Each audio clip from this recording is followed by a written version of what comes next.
तर राज्यासह देशभरात आज गुढीपाडवा अर्थातच हिंदू नववर्षाचा उत्साह आहे। हा सण चैत्र महिन्याच्या शुद्ध प्रतिपदेच्या दिवशी मोठ्या उत्साहात साजरा होतो।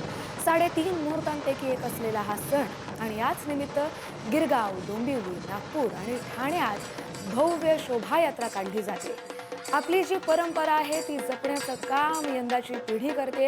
कवायती केल्या जातात, नुसतेच रथ घेऊन मिरवणूक काढली जात नाही, तर त्यातून जनजागृतीचा संदेशही दिला जातो। ह्या ज्या कवायती आहेत लाठ्या काठ्यांच्या, तलवारबाजी, हे चिमुकले आपण पाहतोय दृश्यांमधून। ढोल वाजवतोय हा चिमुकला, त्याच्याच आकार एवढा एक हा ढोल नवीन बनवला गेलाय। ही शाळेत शिकणारी मुली, या शाळेत शिकणाऱ्या विद्यार्थिनी लेझीम खेळत आहेत। त्याचबरोबर ढोल ताशांचं जे पथक आहे त्यांच्या देखील आवाजानं, त्यांच्या लईनं आज गिरगाव असू दे, ठाणे असू दे, नागपूर असू दे, सगळेच परिसर दुमदुमून निघालेत। गुढीपाडव्याचा आजचा हा मोठा उत्साह, अनेक कवायती केली जातात, हे चिमुकले मल्लखांब करतायत। अनेक वर्षांची, खरं तर महिन्यांची प्रॅक्टिस लागते हे मल्लखांब करायला, आणि जेव्हा चालता रथ असतो त्यावर मल्लखांब करणं अतिशय कठीण असतं। मात्र आजचा आपला हा सण गुढीपाडव्याचा, नववर्षाचा, आणि त्याचं स्वागत ही सगळी मंडळी करतायत।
पूर्वी पोरं निघायची, याच्या आईला या कास्ती साडी नेसून सगळे जाम भारी करतात। मला जाम आनंद झालाय। म्हणजे ऍक्च्युली या सगळ्यांचा उत्सव बघून इतकं बरं वाटतंय ना, आजच्या दिवसाचं सार्थक झाल्यासारखं वाटतंय। जाम भारी वाटतंय मला जाम भारी वाटतंय। आपल्या सोबत आता वंदना आणि पृथ्वी आहे, तुम्ही दोघं इकडे या। बाईक रॅली वगैरे निघते, किती भारी वाटलं। आपल्या रणरागिणी सगळ्या रस्त्यावर आहेत आणि तेवढी परंपरा जोपासते। हेच वेगळे पण ठरतं नेहमीच गिरगावचं। इतकी वर्ष गिरगावच्या शोभायात्रेला येतोय। काही वर्षांपूर्वी इथे गर्दीचा भाग होतो, आज इथे कॅन्टरवरती पाहुणा म्हणून आलोय, त्यामुळे आनंद तर होतोच आहे। पण आपली संस्कृती खऱ्या अर्थानं जपण्याचं काम गिरगाव करतं। मी मगाशी बोलताना म्हणालो तेच म्हणेन की ज्यांना ज्यांना अजूनही असं वाटतंय की मुंबईत आता मराठी माणूस असणार आहे का, आहे असणार आहे शेवटपर्यंत. जोपर्यंत मुंबईचा म आहे तोपर्यंत मराठी माणसाचा म इथेच असणार आहे, लक्षात ठेवा. बर आपण कार्यक्रम करतो पण आनंद हा आहे गुढीपाडव्याचा दिवस आणि आपली परंपरा अशी जोपासली जाते. किती आनंद होतो तुला? अरे खूप आनंद होतो. कारण काय, मी लालबागचा असल्यामुळे आमच्याकडे गणपती बाबा 10 दिवस दणकून असतो. त्याच्या मी पहिल्यांदा आलो गिरगावला, शोभायात्रेत पहिल्यांदा आलो. खूप भारी वाटतंय. खूप सगळे बाईक रॅली आहेत आणि सगळ्या गोष्टी आहेत. धमाल आहे. परंपरा जपली जाते हे आता आपण आपल्या नजरेने बघतोय, खूप मोठी गोष्ट आहे. असं थँक्यू. आपल्यासोबत आता खऱ्या अर्थानं बघितलं गेलं तर रोहित भाई सर काय म्हणजे नाद खुळा आहे काय आहे काय मुंबईचा उत्साहाबद्दल काय सांगाल? नाद खोळा म्हणजे खूप वर्षांपासून पाडव्यासाठी मी गिरगावात येतोय, अगदी कॉलेजला असल्यापासून. पण लोकांचा उत्साह कमी होत नाही. आपली संस्कृती, आपली परंपरा जी लोक पुढे घेऊन जात आहेत, आनंदाने नेत आहेत, त्याचा खूप आनंद होतोय. इतके सगळे सुंदर नटून येतात, छान मज्जा करतात आणि अशी नवीन वर्षाची सुरुवात होणार असेल तर वर्ष खतरनाकच जाणार हो. थँक्यू सो मच भाई.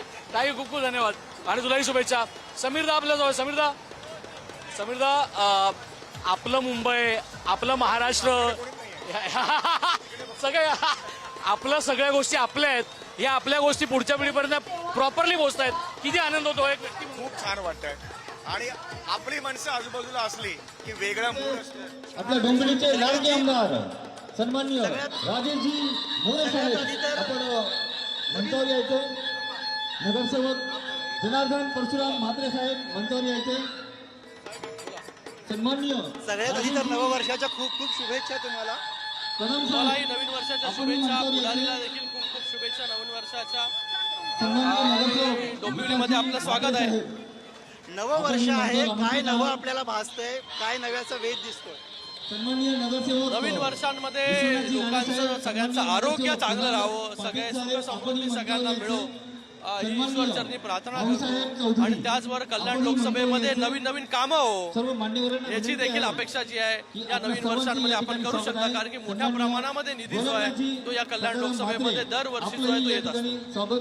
सण उत्सवाच्या दिवशी सुद्धा तुम्हाला अर्थात तुमच्या डोक्यात कामं सुरू असतात आणि म्हणूनच जेव्हा तुम्ही या शोभायात्रेतनं चालताय तेव्हा बाजूला विकासाचा रथ सुद्धा आम्ही पाहिला, ज्यातनं डोंबिवली कशी असेल हे दाखवण्याचा पण प्रयत्न केलाय. नक्कीच डोंबिवलीकरांना माहिती पडलं पाहिजे की कशा प्रकारचा जो एवढा निधी येतोय तो कशा प्रकारे युटिलाइज होणार आहे, काय काय गोष्टी डोंबिवलीकरांना मिळणार आहे. डबल डेकर फ्लायओव्हर असेल, मेट्रो असेल, प्रत्येक शहरामध्ये जे आहे हे शहर मेट्रोने जोडलं जाणार आहे. त्याचं काम ऑलरेडी या ठिकाणी सुरू आहे. त्याचबरोबर मल्टीस्पेशालिटी हॉस्पिटल असेल, कॅन्सरचं हॉस्पिटल असेल, मंदिराचा जीर्णोद्धार असेल, त्याचबरोबर आपण पाहिलं आगरी कोळी वारकरी भवन आहे, स्पोर्ट्स स्टेडियम जो येणाऱ्या खेळाडूंसाठी एक वरदान ठरणार आहे. व्हर्टिकल स्पोर्ट्स स्टेडियम पहिल्यांदा महाराष्ट्रामध्ये किंवा देशामध्ये पहिल्यांदा व्हर्टिकल स्पोर्ट्स स्टेडियम हे डोंबिवलीमध्ये होत आहे.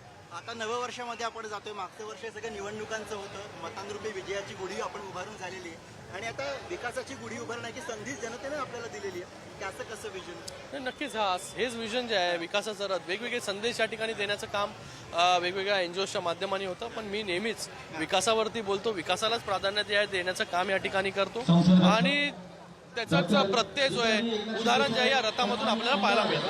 कुठलीही गोष्ट काल्पनिक नाही, वास्तविक आहे. नववर्ष हे संकल्प करण्याचा एक संधी असते. श्रीकांतजी, कोणता संकल्प? विकासाचा संकल्प. विकासाचा संकल्प. धन्यवाद. श्रीकांत शिंदे यांनी साधलेला हा संवाद अर्थातच विकासाची गुढी उभारायची आहे असा संकल्प त्यांनी व्यक्त केलेला आहे. कॅमेरापासून श्रीकांतसह गुरुप्रसाद जाधव, पुढारी न्यूज, डोंबिवली.